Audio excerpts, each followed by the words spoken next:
बिस्मिल्लाहिर्रहमानिर्रहीम। अस्सलाम वालेकुम। मेरा नाम सबीन शहबाज है। आज काफ़ी दिनों बाद अमीन अली भी मेरे साथ मौजूद हैं। दो अहम तरीन खबरें, एक तो कश्मीर में इंतखाबात हो रहे हैं और इंतखाबात को किस तरह से मुतनाज़ा बनाने की कोशिश की जा रही है, उस पर आज के इस व्लॉग में बात करेंगे। और सुहेल आफरीदी वज़ीर आला खैबर पख्तूनख्वा ने टास्क फोर्स जो कि इमरान खान की रिहाई के लिए बनाई गई थी, उसके हवाले से वफाकी आईनी अदालत में जवाब जो जमा करवाया। 29 अगस्त यानी कि जुमेरात के रोज़ ये सुहेल आफरीदी की जो दरखास्त है, बुध के रोज़ सॉरी, ये जो दरखास्त है सुहेल आफरीदी की समाअत के लिए मुकर्रर है। क्या कुछ हो सकता है उस पर भी बात करेंगे। वीलॉग के बाकायदा आगाज से पहले गुजारिश है कि चैनल अगर अभी तक आपने सब्सक्राइब नहीं किया तो उसको सब्सक्राइब कर लीजिए और कमेंट सेक्शन में अपनी राय से जरूर कीजिए। अमीन, पहले मैं थोड़ी सी खबरों का इंट्रो दे दूँ, लाइटर से खबरें बता दूँ और उसके बाद फिर हम जो है वो चलते हैं। अमदीन से भी हम जानते हैं कि क्या चीज़ें जो है वो होने जा रही हैं। पहले जरा सुहेल आफरीदी वाले मामले पर बात कर लें। सुहेल आफरीदी जो है उन्होंने एक टास्क फोर्स बनाने का ऐलान किया था। सुप्रीम कोर्ट ऑफ पाकिस्तान के बाहर ही एक टास्क फोर्स बनाने का ऐलान किया था और कहा यह था कि इमरान खान की रिहाई के लिए ये टास्क फोर्स जो है ये ज़रूरी है। तो उसलिए फिर ये टास्क फोर्स जो इमरान खान की रिहाई के लिए काम करेगी। मुख्तलिफ जो यानी कि मुल्क के मुख्तलिफ शहर हैं वहाँ पर एहतजाज भी किए जाएंगे, जुलूस निकाले जाएंगे, चीज़ें की जाएगी। लेकिन वो मामला मेरा ख्याल 1 हफ्ते के अंदर अंदर ही जो है वो ठप हुआ और सुहेल आफरीदी की टास्क फोर्स बड़ी बुरी तरह से नाकाम हुई। उसमें आप ये कह लीजिए कि सुहेल आफरीदी की जो एक तरह से जो तरजीहात हैं वो भी तब्दील हुई और साथ ही साथ जो फिर पार्टी की आदत है उसमें जो इख्तलाफात हैं वो भी शायद इसकी वजह है। अब सुहेल आफरीदी ने आज वफाकी आईनी अदालत में जो है वो जवाब जमा करवाया है एडवोकेट जनरल के थ्रू। 8 सफ़ात पर यह मुश्तमिल जवाब है। सुहेल आफरीदी अपने जवाब में लिख रहे हैं कि इमरान खान रिहाई फोर्स कभी कायम नहीं हुई। असल इकदाम इमरान खान की रिहाई से अमन तहरीक है और असल इकदाम जो है वो यही है। और इमरान खान रिहाई अमन तहरीक पुरअमन गैर मुसल्लह और रज़ाकाराना है और रिहाई अमन तहरीक में किसी मुसल्लह ढांचे या निजी मलेशिया का वजूद जो है वो नहीं है। और आनी दरखास्त सियासी मकासद और गलत बयानी पर मबनी है। आनी दरखास्त कबल वक्त जो है वो फर्जी और नाकाबिल समाअत है। दरखास्त गुजार बुनियादी हकूक़ की खिलाफ वर्जी साबित करने में नाकाम रहा है और रिहाई तहरीक को आर्टिकल 16, 17 और 19 का तहफ़्फ़ुज़ जो वो हासिल है और आइन के आर्टिकल 256 का इस मामले से कोई ताल्लुक नहीं है। और रिहाई तहरीक पर प्राइवेट मिलिट्री ऑर्गेनाइजेशन एक्ट 1973 का इतलाक जो है वो नहीं होता। सुहेल आफरीदी साहब इस जवाब में लिखवा रहे हैं कि अमन आमा को खतरे से मुतालिक जो इल्ज़ामात हैं वो बेबुनियाद हैं और रिहाई तहरीक का माजी की मुसल्लह तंजीमों से मवाजना गुमराहकुन है।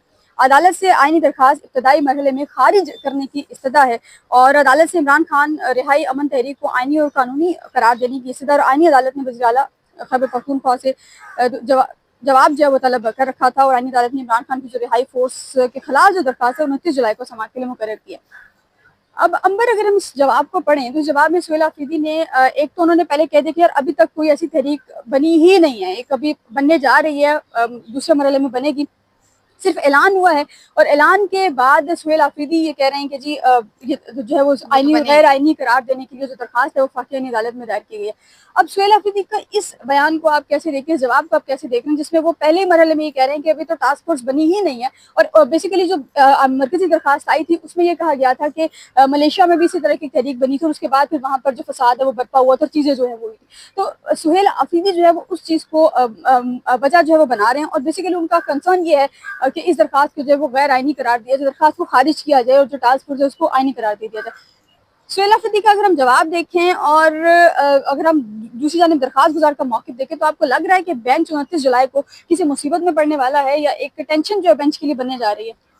Thank you so much Sabeen. सबसे पहले तो सबका सलाम करूंगी मैं, जो काफ़ी अरसे से हमें याद भी कर रहे थे और काफ़ी अरसे बाद मैं और सबीन एक ब्लॉग में इकट्ठे हुए हैं। इसकी वजह ये नहीं है कि हम रोज़ मिलते नहीं हैं, मिलते तो हम रोज़ हैं, लेकिन ये है कि थोड़ा सा मौसम की शिद्दत भी ऐसी है कि वो चीज़ हो नहीं पाती। लेकिन अब कोशिश करेंगे कि रोज़ रोज़ आपको जो है वो हम अपडेट करें।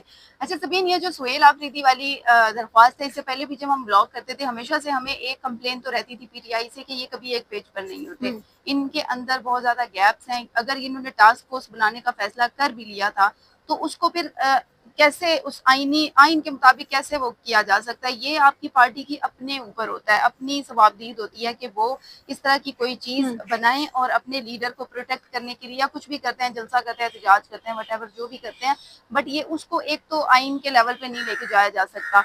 दूसरा, अगर देखा जाए तो ये अदालत आ तो गए हैं, अगर बेंच को मुश्किल में पड़ने वाली बात है तो बेंच मुश्किल में नहीं पड़ेगा, क्योंकि इस तरह की बहुत सारी दरख्वास्तें माजी में भी आती रही हैं और अदालत ने हमेशा से कुछ ऐसा ही फैसला दिया है जो कि मिली जुली एक राय समझ लें जजेस की वो होती है। तो उसमें मेरा नहीं ख्याल कि कोई मुश्किल में बेंच पड़ेगा, क्योंकि बिल्कुल ओपन एंड, एक तो ओपन एंड शट केस की तरह ओपन एंड शट बात भी यही है कि पीटीआई ना तो कभी एक पेज पर होते। अगर इन्होंने देखिए अपने लीडर को रिहा कराने के लिए वाकई कोई संजीदा इंतजाम किए होते या इकदाम किए होते तो अब तक इमरान खान जेल से बाहर होते। लेकिन बीच में इतना बड़ा बीमारी का मामला आया था जब उनकी आंख जाया होने का खदशा था, तब वो चीज अगर की जाती तो शायद कुछ ना कुछ असर पड़ता। लेकिन अगर तब अदालतें नहीं दबाव में आई और तब अगर कुछ ऐसा बड़ा नहीं हुआ तो अब क्या ऐसा हो जाएगा। अगर सुहेल आफरीदी को देखिए, वो मुझे ऐसा लगता है उनको देखिए कि कभी कभार वो ना चीजें सिर्फ कनेक्शन के लिए कोई ना कोई दरख्वास्त वो ले आते हैं, लेकिन वो दरख्वास्त अल्टीमेटली बाद में ये होता है कि या तो डिस्पोज ऑफ हो जाती है या अदालत कोई ना कोई निपटा देती है या अदालत कहती है कि इसको ये दायरा अख्तियार में, तो कुछ ना कुछ ऐसा ही ऑर्डर आता है। तो मेरा नहीं ख्याल कि इसमें भी कुछ होने वाला है। पीटीआई को इस वक्त सरासर जो चाहिए ना, इन दिनों तो बल्कि काफी केओस चल रहा है। पीटीआई आपको दिख रही है किसी भी कैंपेन में आपको इतनी खास नजर नहीं आ रही होगी। अब ले देखिए उनके पास एक ही कैंपेन रह जाती है इमरान खान की रिहाई, उसमें भी वो संजीदा नजर नहीं आते। अब अगर उनकी बहनों की बात करें तो वो एक ब्लड रिलेशन है, वो अल्टीमेटली अपने भाई के लिए आखिरी हद तक आएंगी जेल और उनसे मुलाकात के लिए भी करेंगी। लेकिन वो इनका एक तो होता है ना सियासी ताल्लुक, एक जज्बाती ताल्लुक है, उनका एक जज्बाती ताल्लुक।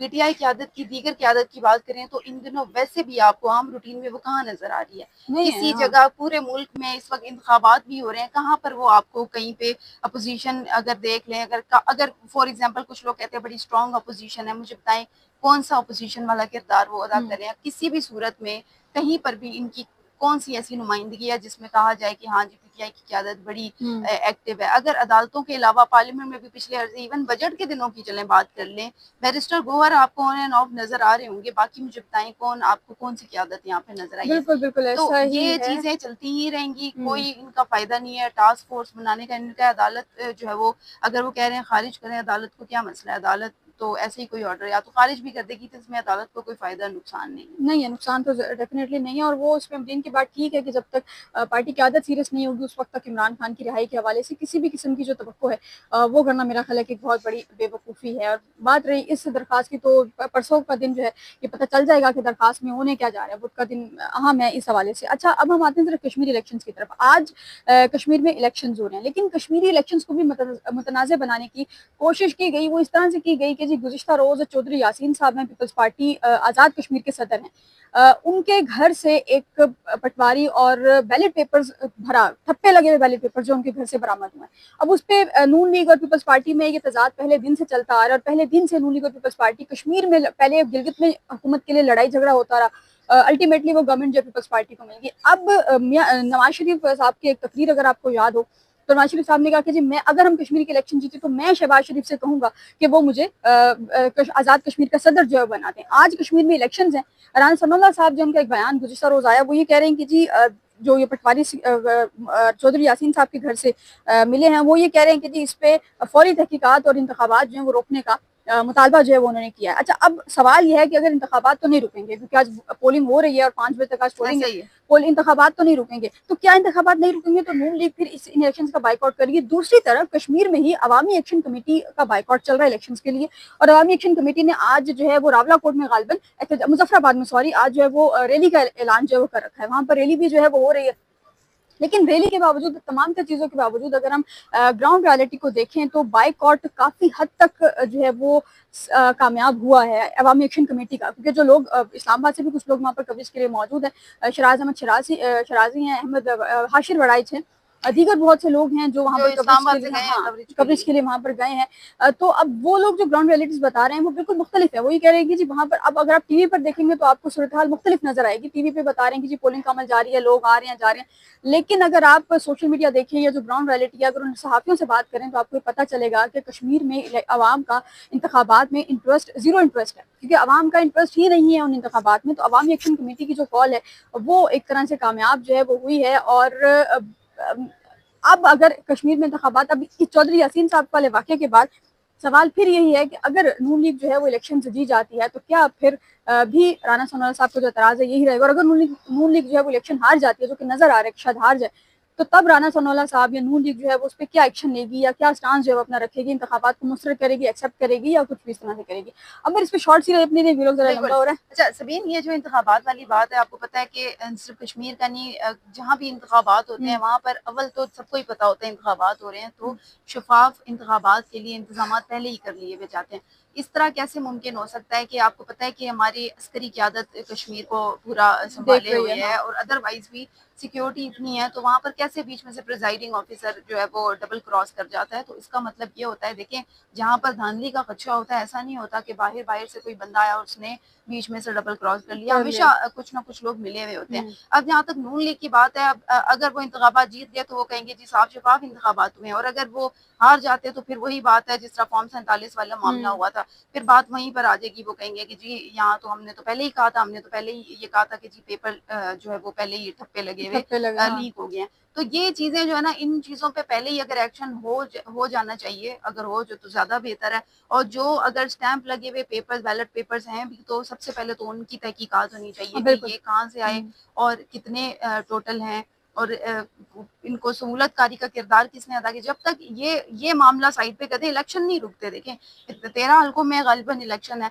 वो 13 हल्कों के एकदम कैसे रुक जाएंगे, तो वो नहीं रुकेंगे। हाँ, एक लॉक कर दें, अगर किसी एक हल्के से ये चीज हुई है तो एक वो लॉक कर दें और वहां पे उसको कहेंगे जी इस हल्के को हम बाद में देखेंगे, पहले भी हल्कों का मामला है। बाकी आप इलेक्शन कराएं और पहले जो बैलेट पेपर बाहर आए हैं पहले उनकी तहकीकात होना बहुत ज्यादा अशद जरूरी है। और जहाँ तक आपने बात की कि अवाम का जीरो इंटरेस्ट है, अवाम का क्यों ना जीरो इंटरेस्ट हो। उससे पहले देखा आपने कश्मीर के कितने ज्यादा बुरे हालात थे, और वहां पर जिस तरह से हालात रहे, कोई भी उसको कंट्रोल करने में नाकाम ही रहा है। तो यहाँ पर हुकूमत किसी की भी आ जाए, जब तक कश्मीरी तमाम चीजें कश्मीरियों को उनके हाथ में दे नहीं दी जाती, तब तक कोई बेहतरी आने वाली नहीं है। ये इलेक्शन तो चलता ही रहेगा। बिल्कुल, ऐसे इलेक्शन जो है वो हो रहे हैं और अल्टीमेटली होने भी हैं, और आगे इसकी यही पोलिंग होगी, यही जो पोलिंग हो रही है इसी के बाद में काउंटिंग होगी, उसी के ज़रिए फिर एक हुकूमत जो है वो बनाई जाएगी। अब अवाम का ज़ीरो इंटरेस्ट हो या अवामी बायकॉट कामयाब हुआ हो, ये मेरा ख्याल है कि मैटर ना करता था और ना ही मौजूदा दौर के लिए जो है वो करता है। फिर वक्त के लिए इतने मुझे और अमरीन अली को इजाज़त दीजिए। अल्लाह।